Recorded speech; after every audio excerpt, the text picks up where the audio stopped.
রাজার ঘরে ছোট রানী এলো পদ্মাবতী, রানী পদ্মাবতী।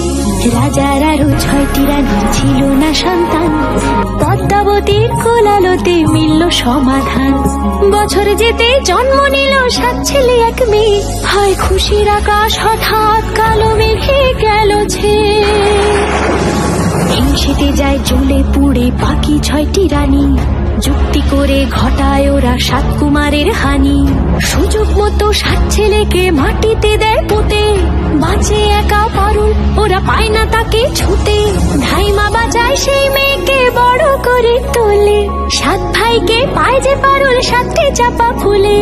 এত কিছুর পরেও রাজার বিপদ যে কাটে না, সূর্য নগরে সুখের সূর্য আর ওঠে না।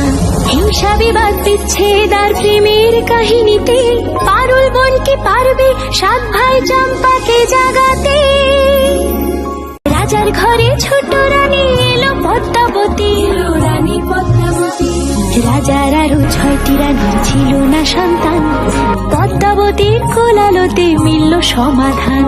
বছর যেতে জন্ম নিল 7 ছেলে 1 মেয়ে, হয় খুশির আকাশ হঠাৎ কালো মেঘে গেল ছেয়ে। হিংসেতে যায় জ্বলে পুড়ে বাকি 6টি রানী, যুক্তি করে ঘটায় ওরা 7 কুমারের হানি। সুযোগ মতো 7 ছেলেকে মাটিতে দেয় পুঁতে, বাঁচে একা পারুল ওরা পায় না তাকে ছুতে। ধাইমা বাজায় সেই মেয়েকে বড় করে তোলে, 7 ভাইকে পায় যে পারুল 7টি চাপা ফুলে। এত কিছুর পরেও রাজার বিপদ যে কাটে না, সূর্য নগরে সুখের সূর্য আর ওঠে না। হিংসা বিবাদ বিচ্ছেদ আর প্রেমের কাহিনীতে পারুল বোন কি পারবে 7 ভাই চম্পাকে জাগাতে।